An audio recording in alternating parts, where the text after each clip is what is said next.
Hello friend. तो इस video में हम ऑस्टियोमाइलाइटिस की पैथोलॉजी के बारे में बात करेंगे, क्योंकि इसके प्रीवियस वीडियो में ऑस्टियोमाइलाइटिस क्या है, इसके रूट ऑफ इन्फेक्शंस क्या हैं एंड इसके कॉजेज़ क्या हैं, और उसके बाद हमने इसके साइट ऑफ इन्फेक्शन यानी मॉर्फोलॉजी की बात की थी कि अगर बच्चों में ये मेटाफाइसिस और एपिफाइसिस में हो रहा है तो यही क्यों हो रहा है, या इन चिल्ड्रन में जिसकी एज 1 ईयर से ज़्यादा है उसमें मेटाफाइसिस में ही क्यों हो रहा है, या इन एडल्ट्स में एपिफाइसिस या सबकॉन्ड्रल रीजन में ही क्यों हो रहा है। तो हम इस वीडियो में इसकी पैथोलॉजी की बात करते हैं।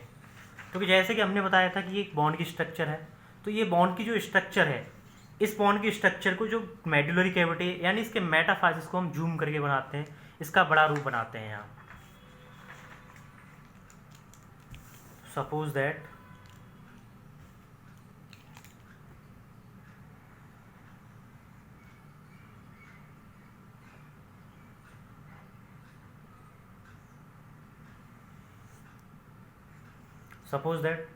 ये बॉन्ड है, सेम वही ये एपिफाइजियल प्लेट है, एपिफाइजियल प्लेट है। और जैसे कि हमने बात की थी कि इसमें मेडुलरी कैविटी थी, तो ये इसकी मेडुलरी कैविटी हो गई। तो जो मेडुलरी कैविटी है ये इस बॉन्ड को सप्लाई कैसे कर रही है, इस बॉन्ड की ब्लड सप्लाई क्या है। तो हम यहाँ बात कर रहे हैं इसकी बॉन्ड की ब्लड सप्लाई की।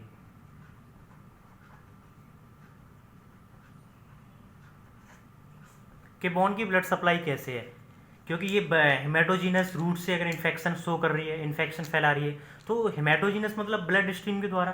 तो हम उस ब्लड स्ट्रीम की बात कर लेते कि ब्लड स्ट्रीम में इन्फेक्शन कैसे फैलाती है। तो जैसे मान लो यहाँ कोई बैक्टीरिया ने इन्फेक्शन कर दिया, तो ये जो ब्लड है ये ब्लड स्ट्रीम में जाएगा। तो ये ब्लड स्ट्रीम में आ रहा है। जैसे जो ब्लड हमारी बोन है उसकी सप्लाई होती है न्यूट्रिएंट आर्टरी से, तो ये न्यूट्रिएंट आर्टरी है, ये न्यूट्रिएंट आर्टरी आई। इस न्यूट्रिएंट आर्टरी ने क्या किया, ये न्यूट्रिएंट आर्टरी दो ब्रांच दी, एक इसकी असेंडिंग ब्रांच, एक इसकी डिसेंडिंग ब्रांच। तो ये इसकी डिसेंडिंग ब्रांच हुई,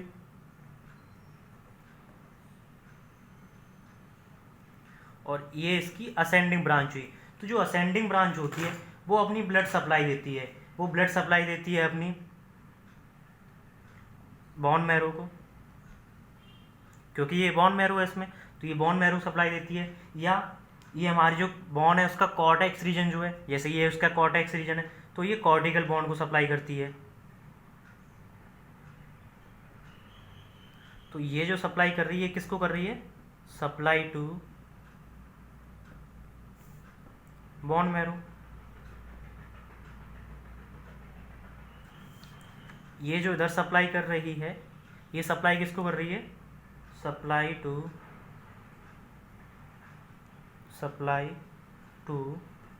कॉर्टेक्स, यानी जो बॉन्ड जो कॉर्टिकल बॉन्ड है उसके कॉर्टेक्स भाग को ये सप्लाई कर रही है। उसके बाद क्या होता है कि ये न्यूट्रिएंट आर्टरी आगे चलती है, ये आगे चल के जैसे ये मेटाफाइसिस हुआ तो ये मेटाफाइसिस को भी सप्लाई करेगी। लेकिन यहाँ एक ये स्ट्रक्चर बनाती है कि ये मेटाफाइसिस में जैसे ही जाती है तो ये अपनी हेयर पिन टर्न लूप बना लेती है, यानी कुछ इस तरीके की स्ट्रक्चर।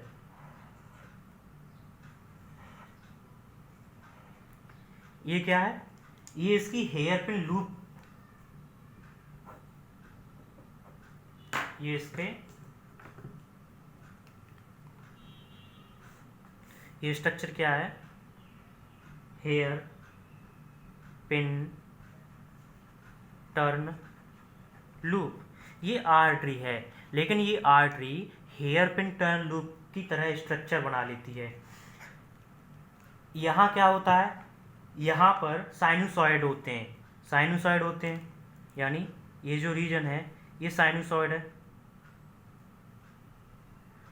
तो साइनूसॉइड के माध्यम से ये जो ब्लड जितना गया वो वापस भी रिटर्न आएगा, तो वो ब्लड उस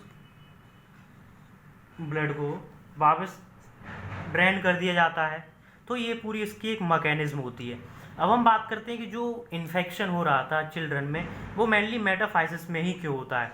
तो उसकी प्रोसेस की बात कर लेते हैं कि मेनली मेटाफाइसिस में ही क्यों होता है। तो हम ये जो लूप्स बनाए हम इसे थोड़ा बड़ा करके बनाते हैं, इसे जूम करते हैं।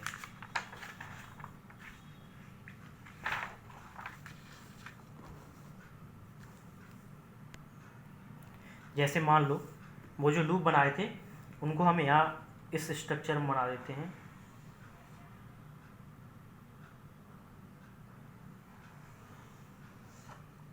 ये लूप्स हैं, ये जो लूप्स हैं, ठीक, ये हेयर पिन टर्न लूप है, हमारी न्यूट्रिएंट आर्टरी की ब्रांचेस हैं। तो ये ब्रांचेस क्या हुई कि जैसे कोई भी पायोजेनिक इन्फेक्शन हुआ तो वो बैक्टीरिया ब्लड स्ट्रीम के थ्रू ट्रैवल करता हुआ आया। चूंकि यहाँ पर ये साइनोसॉइड होते हैं, ये क्या होते हैं यहाँ साइनोसॉइड।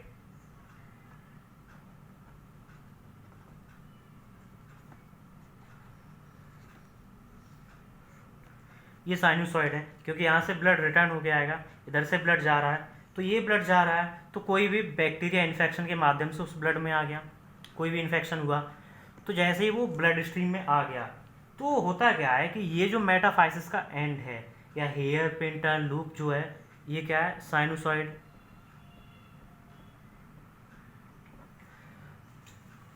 तो होता क्या है, जो ब्लड है यहाँ पर ब्लड का फ्लो कम हो जाता है, ये जो ब्लड फ्लो होता हुआ आ रहा है तो इस जगह पर आके ब्लड का फ्लो कम हो जाता है, यानी मेटाफाइसिस में। ये मेटाफाइसिस है, इसके ऊपर हमारी एपिफाइसियल प्लेट है ये, तो ये मेटाफाइसिस है। तो फर्स्ट रीज़न क्या है, फर्स्ट रीज़न ये है blood flow become very slow. यहाँ आते ही ब्लड फ्लो जो है वो वेरी स्लो हो जाता है और टर्बुलेंट हो जाता है। कैसा, टर्बुलेंट। तो blood flow become very slow and turbulent. अगर यहाँ ब्लड फ्लो कम हो गया, टर्बुलेंट हो गया, तो जो बैक्टीरिया है वो यहाँ फ्लोट करेगा, क्या नाचेगा। तो bacteria will float, bacteria float करने लगा, बैक्टीरिया फ्लोट हुआ यानी फ्लोट हियर एंड सेटल्ड। तो यहाँ वो जम गया, उसने अपना घर भी बना लिया, एंड सेटल्ड हियर। तो bacteria will float here and settled here. उसके बाद क्या करेगा, दूसरा रीज़न क्या है, ये तो रहा फर्स्ट रीज़न कि मेटाफाइसिस में ही इन्फेक्शन क्यों होता है।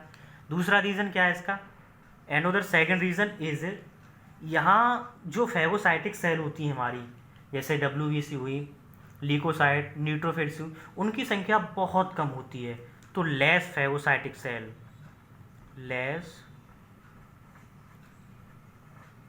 फेगोसाइटिक सेल्स प्रेजेंट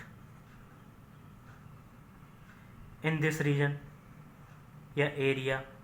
तो इस एरिया में फेगोसाइटिक सेल्स जो होती हैं वो कम होती हैं। इस एरिया का मतलब मेटाफाइसिस एरिया, दिस एरिया का मतलब मेटाफाइसिस। तो मेटाफाइसिस एरिया में जो फेगोसाइटिक सेल होती हैं वो बहुत कम होती हैं। अगर वो यहाँ कम है तो ये क्या करेगा,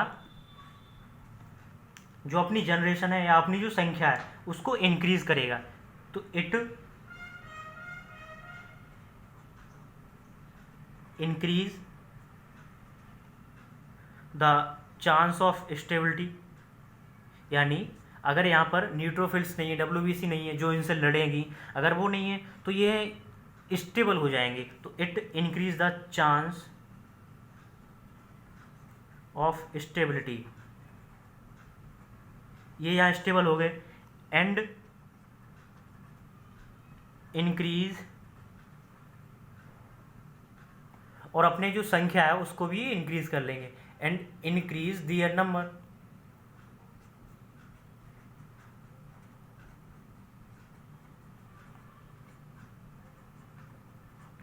तो मेटाफाइसिस रीजन में इन्फेक्शन होने के ये मेन दो कारण हैं कि वहाँ ब्लड फ्लो बहुत कम होता है, टर्बुलेंट होता है, जिससे बैक्टीरिया यहाँ आसानी सेटल हो जाता है।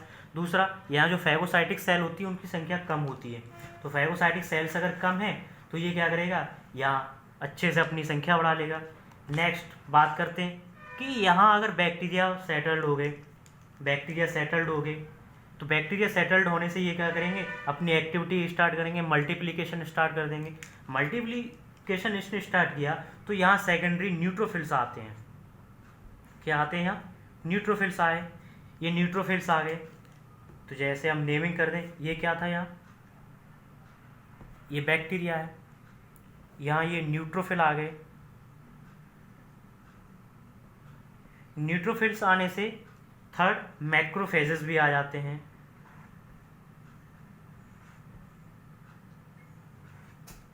यहाँ मैक्रोफेजेस भी आ गए। अब मैक्रोफेजेस आ गए, ये मैक्रोफेज आ गए। तो ये मैक्रोफेजेस, न्यूट्रोफिल्स, बैक्टीरिया क्या करते हैं, आपस में ये डेस्ट्रक्टिव केमिकल सबस्टांसेस रिलीज करते हैं। तो डेस्ट्रक्टिव केमिकल सबस्टांस क्या करता है, यहाँ पर इस एरिया में पस का फॉर्मेशन कर देता है। तो इस एरिया में क्या हुआ, ये पस का फॉर्मेशन हो गया। तो ये क्या है, पस। तो यहाँ पर ये पस का फॉर्मेशन हो गया इस एरिया में। क्यों हुआ, क्योंकि यहाँ बैक्टीरिया आए, सेटल्ड हो गए, उन्होंने अपनी जो संख्या है उसको बढ़ाया, मल्टीप्लिकेशन किया, तो न्यूट्रोफिल्स आए। न्यूट्रोफिल्स के बाद मैक्रोफेजेस आए, ये आपस में केमिकल सबस्टांसेस, जो डेस्ट्रक्टिव केमिकल सबस्टांसेस हैं, उनको रिलीज किया। तो उनको रिलीज करने से क्या हुआ, यहाँ पर पस का फॉर्मेशन हो गया। अब पस का फॉर्मेशन यहाँ हो गया। अब हम बात कर लेते हैं कि पस है क्या। तो अब हम बात करते हैं कि एक्चुअली में पस क्या है, व्हाट इज द पस। बात करते हैं पस, पस क्या है।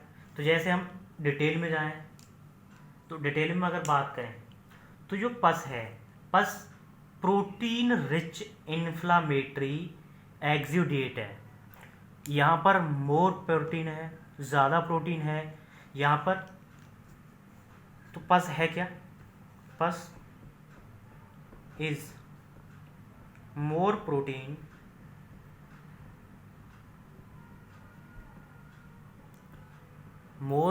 रिच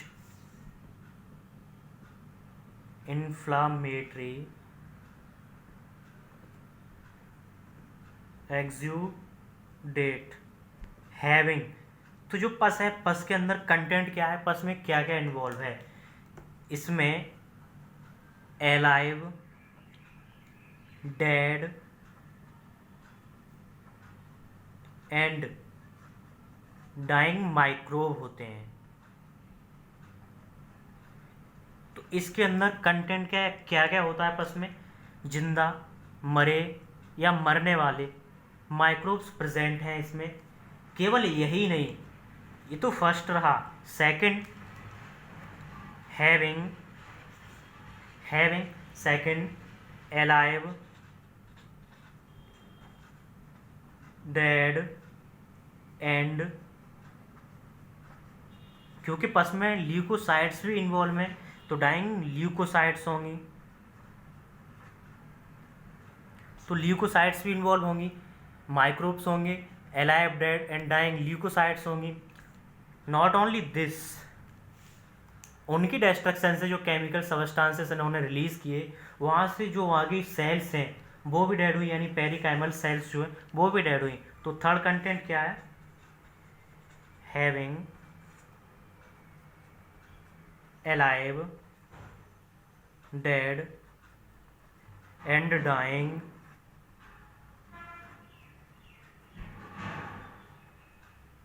पेरेन्काइमल सेल, जो लोकल सेल्स हैं वहाँ की पेरेन्काइमल सेल्स, वो भी इन्वॉल्व होती हैं। तो पस जो है more protein rich inflammatory exudate है, जिसके अंदर माइक्रोब्स, ल्यूकोसाइट्स और वहाँ की पेरेन्काइमल सेल्स प्रेजेंट होती हैं। एंड जैसे कि हमने अपनी पहली वीडियो में बात की थी कि जो न्यूनेट्स हैं उनमें मेटाफाइसिस एंड एपीफाइसिस एंड दोनों में होता है, एंड जो चिल्ड्रंस जिनकी एज मोर देन 1 है उनमें मेटाफाइसिस में ही होता है। तो इसका रीज़न क्या है, तो उसे भी समझ लेते हैं कि जो चिल्ड्रन है, यानी फर्स्ट न्यूनेट्स की अगर बात करें तो न्यूनेट्स में जो एपिफाइसिस एंड मेटाफाइसिस होता है बॉन का, यानी ये एपिफाइसिस हुआ और ये मेटाफाइसिस हुआ, इन दोनों के अंदर कनेक्शन होता है, इन दोनों के बीच कनेक्शन होता है। तो न्यूनेट्स हैव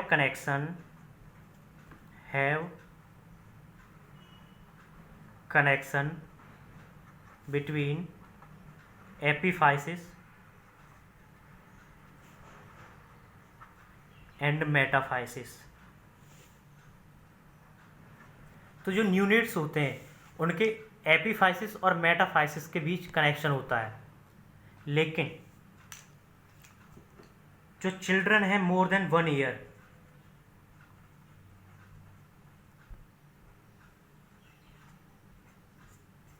जो मोर देन 1 ईयर होते हैं उनमें क्या है, नो कनेक्शन, यानी जो एपिफाइसिस और मेटाफाइसिस है उनके बीच नो कनेक्शन। यानी सपोज दैट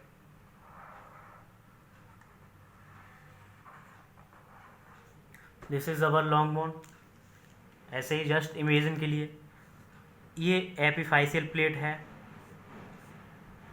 तो एपिफाइसियल प्लेट, ये एपिफाइसिस हुआ, ये एपिफाइसिस हुआ बॉन का, ये बॉन का मेटाफाइसिस हुआ, ये एरिया मेटाफाइसिस है। तो ये जो एपिफाइसिस और ये जो मेटाफाइसिस है इन दोनों के बीच में कनेक्शन होता है। यानी अगर ब्लड जा रहा है मेटाफाइसिस से तो ब्लड भी जा सकता है, उसकी ब्लड सप्लाई भी हो सकती है, न्यूट्रिएंट सप्लाई भी हो सकती है, वो इन यूनिट्स में। लेकिन जो चिल्ड्रन है उनमें ये कनेक्शन एब्सेंट होता है, ये कनेक्शन एब्सेंट होता है। तो जब ये कनेक्शन नहीं है तो अगर पस का फॉर्मेशन मेटाफाइसिस में हुआ है, जैसे कि हमने बात की कि ये पस का फॉर्मेशन हो गया, तो ये जो पस का फॉर्मेशन मेटाफाइसिस में हुआ है ये सिर्फ मेटाफाइसिस में ही रहेगा, ये एपिफाइसिस में नहीं पहुंच पाएगा। तो ये रीज़न है कि इन यूनिट्स में एपिफाइसिस और मेटाफाइसिस दोनों में हो जाता है, चिल्ड्रन में नो कनेक्शन होता है, so only present in metaphysis. यही रीज़न है कि ये मेटाफाइसिस में रहता है। उसके बाद हम बात कर लेते हैं कि जो इन्फेक्शन हुआ ये फैलता कैसे, स्प्रेड कैसे होता है। यानी हिमेटोजीनस रूट से हो रहा है, लेकिन ये स्प्रेड कैसे हो रहा है। तो चलो हम इसकी बात करते हैं कि हिमेटोजीनस रूट से ये स्प्रेड कैसे हो रहा है। जैसे मान लो वही सेम कि ये हमारी लॉन्ग बोन है,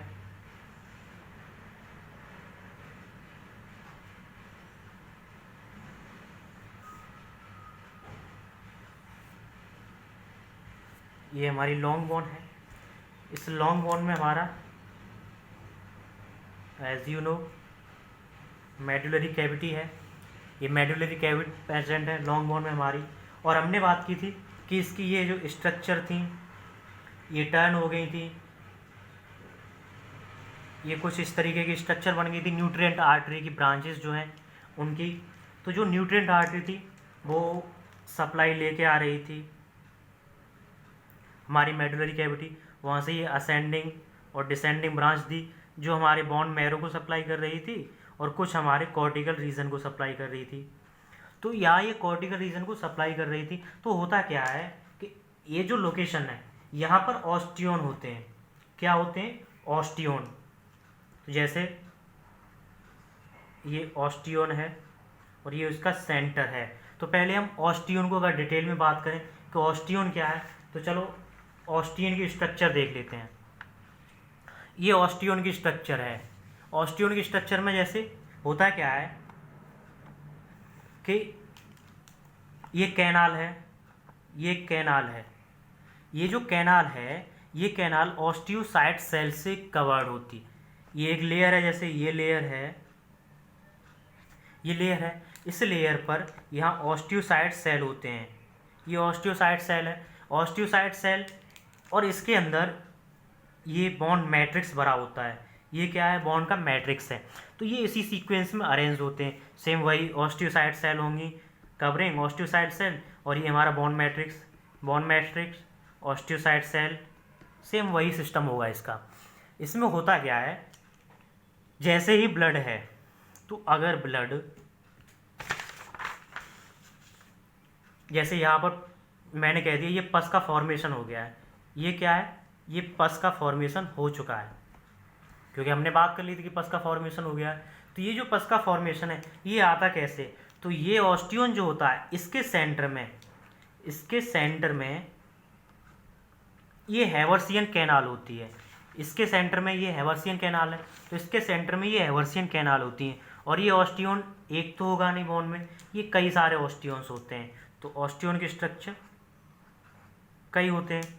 तो ये ऑस्टियोन है, ये इसमें हैवर्सियन कैनाल है। तो नेमिंग कर देते हैं कि यहाँ पर ये जो है इसका नाम क्या है, इसका नाम क्या है, इसका नाम है हैवर्सियन कैनाल। तो ये हैवर्सियन कैनाल है, ये भी हैवर्सियन कैनाल है। ये दोनों हैवर्सियन कैनाल के बीच में कनेक्शन होता है, जो हॉरिजेंटल कनेक्शन होता है। ये जो हॉरिजॉन्टल कनेक्शन है ये आपस में कनेक्टेड होती हैं। ये जो हॉरिजॉन्टल कनेक्शन है इनका, इस कनेक्शन को वोल्क्समान कैनाल कहते हैं। इसे क्या कहते हैं हम, ये क्या कनेक्शन है, वोल्क्समान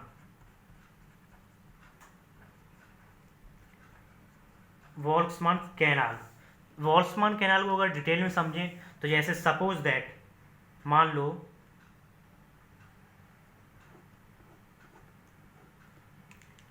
मैं यहाँ वोल्क्समान कैनाल की स्ट्रक्चर बनाने जा रहा हूँ। तो जैसे इसमें ये वोल्क्समान कैनाल है, ये हैवर्सियन कैनाल है। तो हैवर्सियन कैनाल लेमिनाई, ये क्या है स्ट्रक्चर, लेमिनाई कहते हैं इनको। तो ये लेमिनाई से कवर्ड हैं, ये लेमिनाई अवेलेबल है। एक ये स्ट्रक्चर हुई,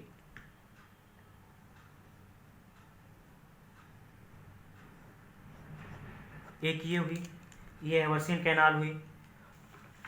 ये दोनों हैवर्सियन कैनाल आपस में हॉरिजॉन्टली कनेक्ट होती हैं। ये जो इनका कनेक्शन है इसे कहते हैं वोल्क्समान कैनाल। तो इनके बीच हॉरिजॉन्टल कनेक्शन वोल्क्समान कैनाल है। अब ये एक तो होंगी नहीं संख्या में, तो मैं जस्ट इनको ऐसे ही लाइन करके बना दे रहा हूँ, शो कर दे रहा हूँ कि जैसे ये एक हैवर्सियन कैनाल है, ये एक हैवर्सियन कैनाल है, हैवर्सियन कैनाल है, ये भी हैवर्सियन कैनाल है। क्योंकि ब्लड सप्लाई तो ये सबको दे रही है, तो ये पेरियोस्टियम के बाहर भी हो सकती हैं। तो ये हैवर्सियन कैनाल है। इनके बीच में आपस में कनेक्शन है, जैसे ये ऐसे कैसे भी कनेक्ट हो सकती हैं, ये कनेक्शन, ये कनेक्शन, ये कनेक्शन। तो ये जो कनेक्शन है, इन कनेक्शन को हम क्या कहेंगे, वोल्क्समान कैनाल है। अब जैसे ये पस है, तो ये पस फॉर्मेशन हुआ और ये पस डिस्ट्रीब्यूट होगा। तो ये पस जो डिस्ट्रीब्यूट हो रहा है, ये पस सीधे हो सकता है यहाँ से साइनोसॉइड, जो साइनोसॉइड्स था यहाँ, उसके माध्यम से, साइनोसॉइड के माध्यम से बोन मैरो में आ जाए। तो ये कहाँ आ गया, ये पस रीच टू बोन मैरो। तो बोन मैरो तक आ गया ये पस। या ये जो सीधा पस है, ये सीधे यहाँ से ये पस सीधे हैवर्सियन कैनाल में आ जाए। ये जो हैवर्सियन कैनाल है, इस हैवर्सियन कैनाल में ये पस आ जाए, या हैवर्सियन कैनाल से ये आएगा तो ये वोल्क्समान कैनाल में भी आएगा, ये वोल्क्समान कैनाल में आ गया। तो इस तरीके से इस पस का डिस्ट्रीब्यूशन हो जाएगा। ये पस बोन मैरो से आया और ये हमारे ब्लड स्ट्रीम में आ गया। तो ब्लड स्ट्रीम में आ गया, जिसे हमने ब्लड स्ट्रीम में आ गया तो हम इसको हिमेटोजीनस स्प्रेड नाम दे रहे थे। इस तरीके से हिमेटोजीनस स्प्रेड होता है। या ये यहाँ से बॉन को डिस्ट्रक्शन कर दे, बॉन को नष्ट कर दे, बॉन को नष्ट कर देगा। अगर इन्फ्लामेशन ज़्यादा हो जाएगा, इन्फेक्शन ज़्यादा, बॉन को नष्ट कर दिया और ये हमारी पेरियोस्टियम लेयर में आ गया, क्योंकि यहाँ कवरिंग है हमारी पेरियोस्टियम। तो ये इसको भी यहाँ से, या फिर दूसरा तरीका हैवर्सियन कैनाल के माध्यम से वोल्क्समान में आए, वोल्क्समान से ही हमारी बाहर की जो पेरियोस्टियम की ब्लड सप्लाई है उसमें आ जाए। तो इस तरीके से ये पूरे पस का डिस्ट्रीब्यूशन हो जाता है हमारे एक बॉन्ड में। तो ये इसकी पूरी पैथोफिजियोलॉजी है, मॉर्फोलॉजी भी है इसी में, कि किस तरीके से पस का फॉर्मेशन हुआ, किस तरीके से जो बॉन्ड की ब्लड सप्लाई है वो किस तरीके से इंटरप्ट हो रही है यहाँ। क्योंकि अगर यहाँ ये बहुत समय तक, लॉन्ग ड्यूरेशन तक रहा तो यहाँ क्या होगा, जो ये न्यूट्रिएंट आर्टरी थी ये कॉन्स्ट्रक्ट हो जाएंगी। यानी इफ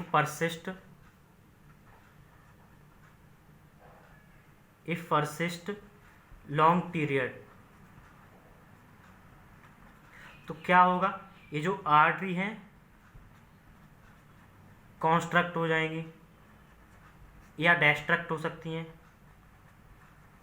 तो ये कॉन्स्ट्रक्ट हो सकती हैं या डिस्ट्रक्ट हो सकती हैं, यानी जो ब्लड सप्लाई होगी वो डिक्रीज हो जाएगी, यानी ऑक्सीजन सप्लाई नहीं रही होगी। तो यहाँ पर इस्चीमिक कंडीशन, तो यहाँ इस्चीमिक कंडीशन कॉज हो जाएगी, इस्चीमिक कंडीशन कॉज होगी। इस्चीमिक कंडीशन अगर ज़्यादा लंबे समय तक रहती है तो ये नेक्रोसिस कॉज कर देगी, या क्या कॉज करेगी यहाँ, नेक्रोसिस। और अगर नेक्रोसिस बॉन्ड में हो गया तो नेक्रोसिस हो जाने को या उस पस में नेक्रोसिस और पस के अवेलेबिलिटी होने को सेक्वेस्ट्रम कहते हैं। क्या कहते हैं, तो अगर हम बात करें कि यहाँ काफ़ी लंबे समय तक अगर ये अवेलेबल रहता है, काफ़ी लंबे समय तक, तो ये यहाँ सेक्वेस्ट्रम का फॉर्मेशन करेगा। यानी लंबे समय तक रहा, लंबे समय तक रहने से यहाँ क्या हुआ, जो आर्टरी है वो कॉन्स्ट्रक्ट या डिस्ट्रक्ट हो जाएंगी, उससे क्या ऑक्सीजन सप्लाई घट जाएगी जो इस्चीमिक कंडीशन कॉज कर देगी। इस्चीमिक कंडीशन अगर ज़्यादा समय तक रहती है तो ये नेक्रोसिस कॉज कर देगी। अब ये नेक्रोसिस और ये जो पस है दोनों मिलके सेक्वेस्ट्रम का फॉर्मेशन करेंगे, क्योंकि यहाँ जो सेल्स हैं इसके टिश्यूज डैमेज हो चुके हैं, पस भी यहाँ पर अवेलेबल है, तो ये सेक्वेस्ट्रम का फॉर्मेशन कर देंगे, जिससे सर्जिकल रिमूवमेंट की रिक्वायरमेंट है। तो आई होप आपको ये पैथोफिजियोलॉजी, मॉर्फोलॉजी इसकी समझ में आई होगी, ऑस्टियोमाइलाइटिस की क्या है। इसकी नेक्स्ट वीडियो में हम इसके सिम्टम्स की, कॉम्प्लिकेशंस की बात करेंगे और इसके ट्रीटमेंट की भी बात करेंगे। तो थैंक यू।